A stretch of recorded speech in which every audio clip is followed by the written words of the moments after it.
Well, for me, bringing nature into the classroom and then subsequently taking students outdoors was just a really natural fit. In my childhood growing up, nature was such a part of our daily lives that it really just kind of permeates who I am as a person. And so, when you start teaching, I know that for me, I probably wasn't as effective in early years as I became later.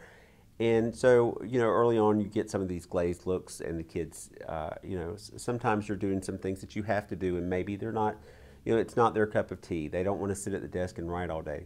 But then you can see those same students come to life when you either take them outdoors and look at trees or flowers, or maybe bring a flower or an insect into the classroom, and they just come to life. And it gives them, it just opens a whole new world for kids who maybe didn't have the same type of upbringing that I did, where nature was such a part of their lives.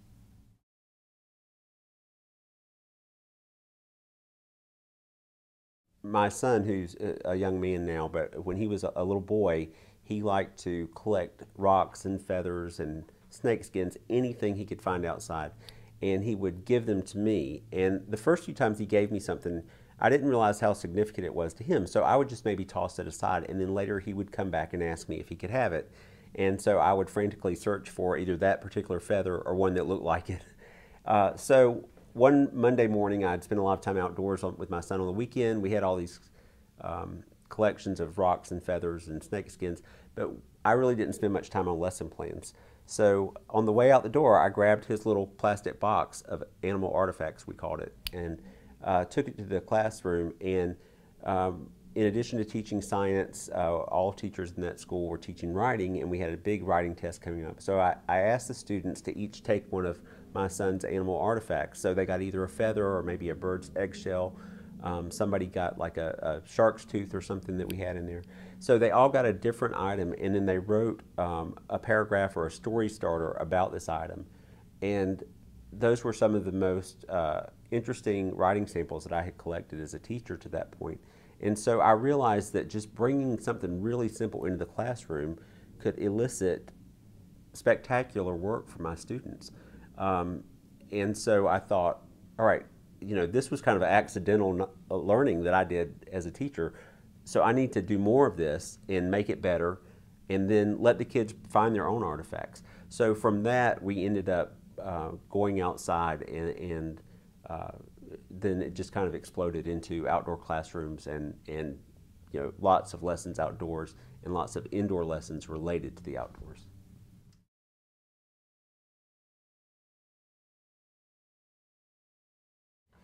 Well, I think the most important consideration in these types of lessons is going to be safety, and it's really I'm really thankful as an author for NSTA Press that NSTA has a great kind of safety check mechanism for us, in an expert reviewer and then lots of good editors. But for a teacher in the classroom, bringing something in from the outdoors, they need to think about their students and what allergies they might have. They need to think about what season of the year it is. If it's a season where there's a lot of pollen in the air and they already have students with multiple allergies, and they hear a lot of sniffles in the classroom, maybe they need to look at pictures of a flower rather than bringing a flower in that day. So there are safety/health considerations that they should think about, and then that could present an obstacle or it could prevent one. So if you end up bringing something in that causes a problem for students and you end up with a lot of students in the school office or clinic, then you might get some feedback. Maybe you shouldn't take your kids outside, or maybe you shouldn't bring these things in. So if you prepare and you kind of know your students, look at their records, that might prevent some of those things from coming up. I think too, I mentioned administrators. You really want to, as you're teaching science, you want the full support of administrators, whether you're bringing outdoor items or animals or plants into the classroom. You want to make sure they're aware of it. And then also, if you're taking kids outdoors, you want to talk to your building administrator about what part of the schoolyard you're going into. Is that the best part for it? So you want to just make sure that you kind of have approval for where you're going and give them a sense of what you're going to do when you get there. And I think being well prepared will take care of a lot of those problems. If I was a classroom teacher and I walked up to my principal and I say, Ms. Smith, I'm going to go outside and I want to teach my students on state standard A1 from the third grade frameworks, and I want to show them how butterflies are flying around pollinating flowers, and we're going to incorporate some math and then come back in and graph what we saw. As opposed to saying, hey, Ms. Smith, can I just take my class outside for half an hour this afternoon? I think I'm going to get a completely different response on those two things.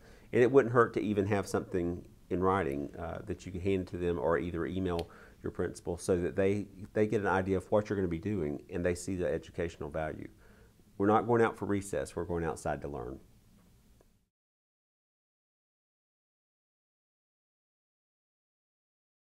My friends who wrote the Picture Perfect science books often call me the outdoor science guy.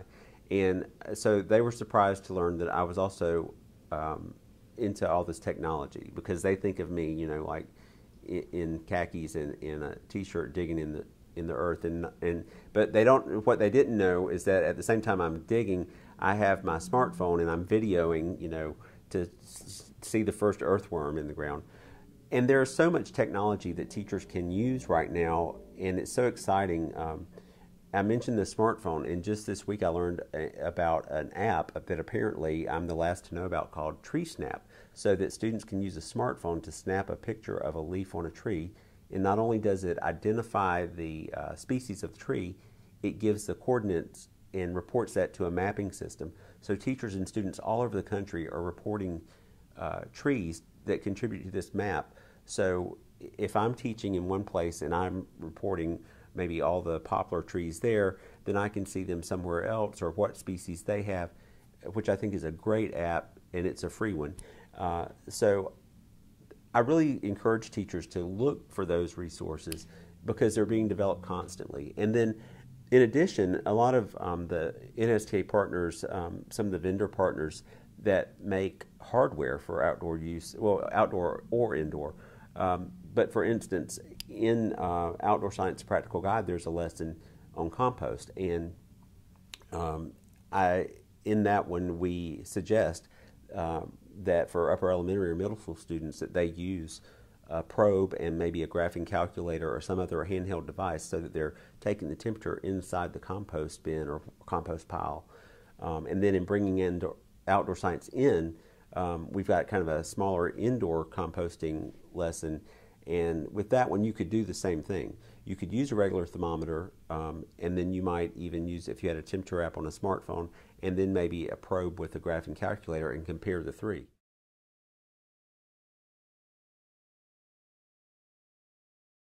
Well, you know, it's so hard for me to think about kids who really don't have this love and zeal for going outdoors or being outdoors. But it's a big plus for me when I'm working with students and teachers to show somebody something new that they haven't noticed outdoors.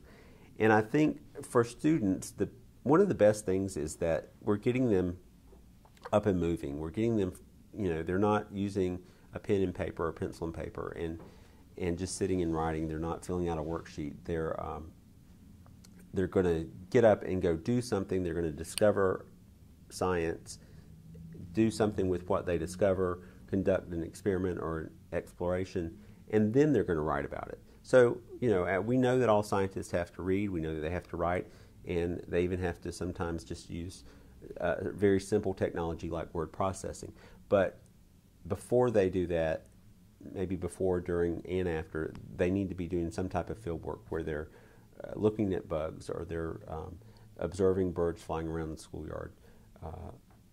But it not only does it do that for them, but if we think about the different kinds of learners that we have, particularly kids who are kinesthetic learners that need to be moving in order to learn effectively, I've seen enormous gains with kids who are really struggling in a traditional classroom setting when they have the opportunity to either just take a walk through the schoolyard, or if there is an outdoor classroom, to go outdoors and use that. And my real mission in writing books about outdoor science is to give teachers some tools and some ways that they can incorporate this to help their students, and just to share what I've discovered and what's been successful that I'm aware of. And I'm constantly learning from the teachers who are using the lessons, and frequently get emails with suggestions. So it's a good partnership that we have, not only with as NSTA Press authors, but with the teachers that we get to talk to.